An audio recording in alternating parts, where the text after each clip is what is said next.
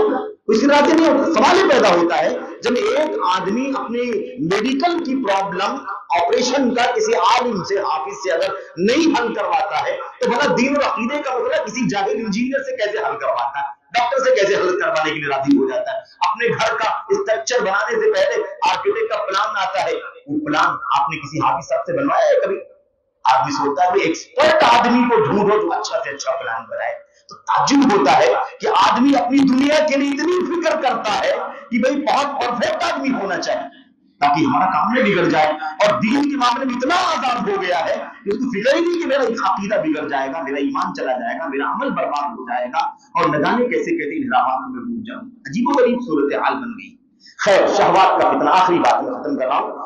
شہوات کا فتنہ، جب ہماری اور آپ کی زندگی میں شہوتوں کا فتنہ ہوگا، شہوتوں میں کئی چیزیں آتی ہیں، شہوت میں صرف اور صرف جنسیات اور سیکس والے مسائل ہی نہیں آتے ہیں، اس کے اندر مال بھی آتا ہے، لیکن مال کے بارے میں ہم ذکر کر چکے ہیں۔ مال کی خواہش، مال کی چاہت، شہوت کے معنی چاہت کے ہوتے ہیں۔ اب اگر وہ جنسیات کی چاہت ہے تو جنسیات کی چاہت، مال کی چاہت ہے تو مال کی چاہت۔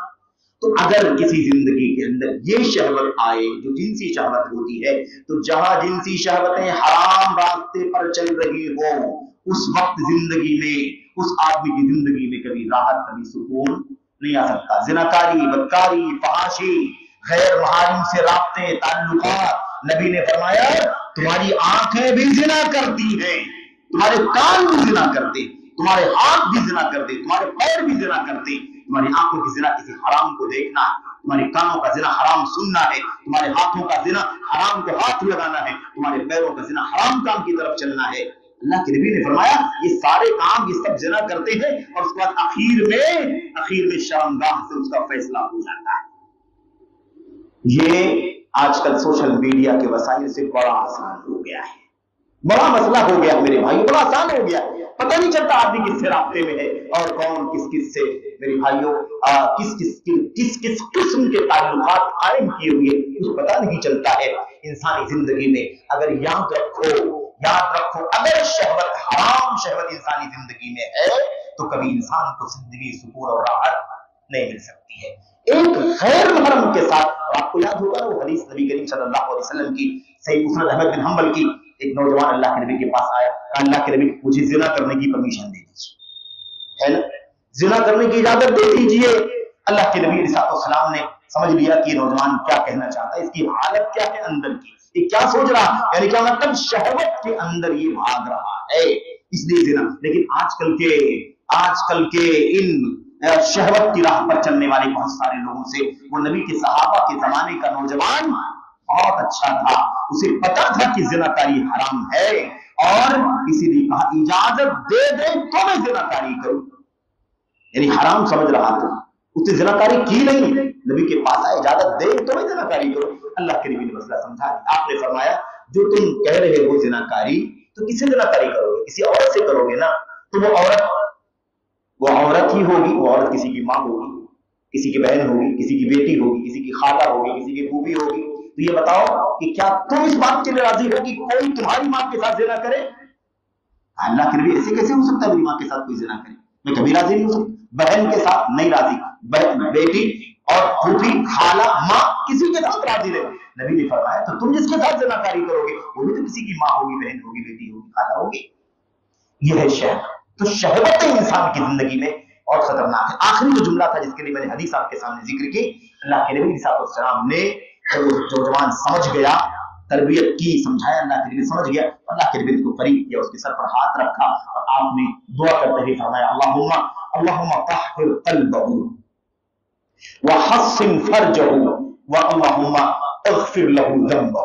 3 دعا اللہ کے نبی نے فرمایا دعا کرتے ہوئے, اے اللہ اس نوجوان کے دل کو پاک کر دے, اس نوجوان کے دل کو پاک کر دے. اے اللہ اس نوجوان کی شرمگاہ کو بدکاری, زناکاری سے محفوظ کر دے. اور تیسری چیز, اے اللہ اس کی گناہ کو بخش دے, اس کی گناہ کو معاف کر دے.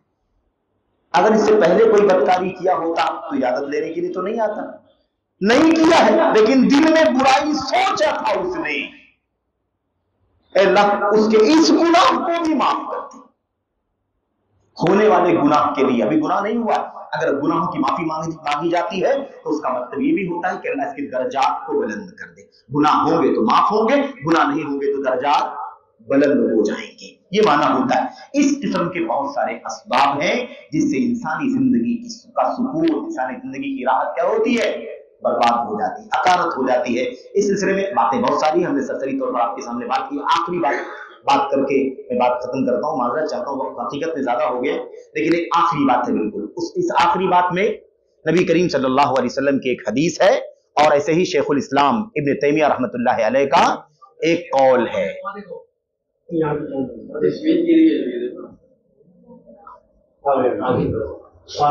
آخری بات جو آپ کے سامنے ذکر کرنی ہے, اس میں ایک حدیث ہے نبی کریم صلی اللہ علیہ وسلم کی اور شیخ الاسلام ابن تیمیہ کا ایک قول ہے. حدیث کیا ہے؟ اللہ کے نبی صلی اللہ علیہ وسلم نے فرمایا ان العبد لیحرم الرزق بذنب یصیب. کیا معنی اس کا؟ ہم بات کیا کر رہے ہیں, انسانی زندگی سے سکون برباد کرنے والی چیزیں, اسباب کیا ہیں. نبی کی حدیث کیا بیان فرماتے ہیں؟ آپ نے فرمایا بندہ گناہ کا کام کرتا ہے اور اس گناہ کی وجہ سے اس کی روزی سے اسے محروم کر دیا جاتا ہے. اب آج روزی کم ہے تو ہم لوگ اس کا حل کہیں اور تلاش کرتے ہیں, حرام راستے پر چلے جاتے ہیں, 1 نمبر 2 نمبر کے چکر میں چلے جاتے ہیں. اللہ کے نبی فرماتے ہیں ان العبد لیحرم الرزق, بندہ کبھی کبھی روزی سے محروم کر دیا جاتا ہے اس وجہ سے کہ وہ گناہ کا ارتکاب کر رہا. تو گناہ انسانی زندگی میں راحت اور سکون کو برباد کر دینے کا بہت بڑا سبب ہے. بھائی آپ سوچیے, ہمارے پاس روزی ہو اور ہم سکون سے کھا رہے ہو, پی رہے ہو, اور وہ روزی کیوں چھن جائے, کیوں محروم کر دیا جائے؟ گناہ کرنے کی وجہ سے. تو گناہ ہماری روزی کو ختم کرنے کا ذریعہ ہے کہ نہیں ذریعہ, سبب ہے کہ نہیں سبب ہے. کتنا بڑا سکون ہے انسانی زندگی کا جو چھن جاتا ہے. اس کے بعد آخری جو بات تھی, علامہ ابن تیمیہ رحمۃ اللہ علیہ کا ایک قول ہم نے آپ کے سامنے پڑھا ہے. یہ ہم نے بہت ساری باتوں کا میرے بھائیوں خلاصہ اور نچوڑ آپ کے سامنے پیش کیا ہے. بہت سارے دلائل, بہت سارے حوالے رہتے ہیں اس طرح کے عناوین میں, اس لیے وہ سب تفصیلات میں نہیں جا سکتے. آخری بات جو تھی, شیخ الاسلام ابن تیمیہ رحمۃ اللہ علیہ نے ایک بڑی پیاری بات کہی تھی. اللہ تعالیٰ ہمیں سمجھنے کی توفیق عطا فرمائے. آپ نے فرمایا تھا الا ان فی الدنیا جنہ کما ان فی الآخرۃ جنہ من لم يدخل جنت الدنیا لم يدخل جنت الآخرہ. سن لو, اس دنیا میں بھی ایک جنت ہے جیسے آخرت میں وہ جنت ہے. آخرت کی جنت تم جانتے ہیں, اللہ نے وعدہ فرمایا جگہ. تو فرماتے ہیں شیخ الاسلام, کہتے ہیں آخرت میں جیسے جنت ہے نا, ایسے اس دنیا میں بھی جنت ہے. جو اس دنیا کی جنت میں داخل نہ ہوگا وہ آخرت کی جنت میں بھی داخل نہیں ہوگا. کیا مطلب ہے اس کا؟ کہاں ہے دنیا میں جنت؟ دنیا کی جنت یہ ایمان, تقوی, اخلاص, دلہیت, نیک عمل, اللہ سے قربت, انابت, توبہ, رجوع, خشوع, خضوع اور سچائی, اور اس کے علاوہ تمام اسلام کی زندگی گزارنا. جب ایک مومن سچے پکے مومن کی, عمل صالح کرنے والے مومن کی زندگی گزارتا ہے, حقیقت میں چاہے مال نہ ہو,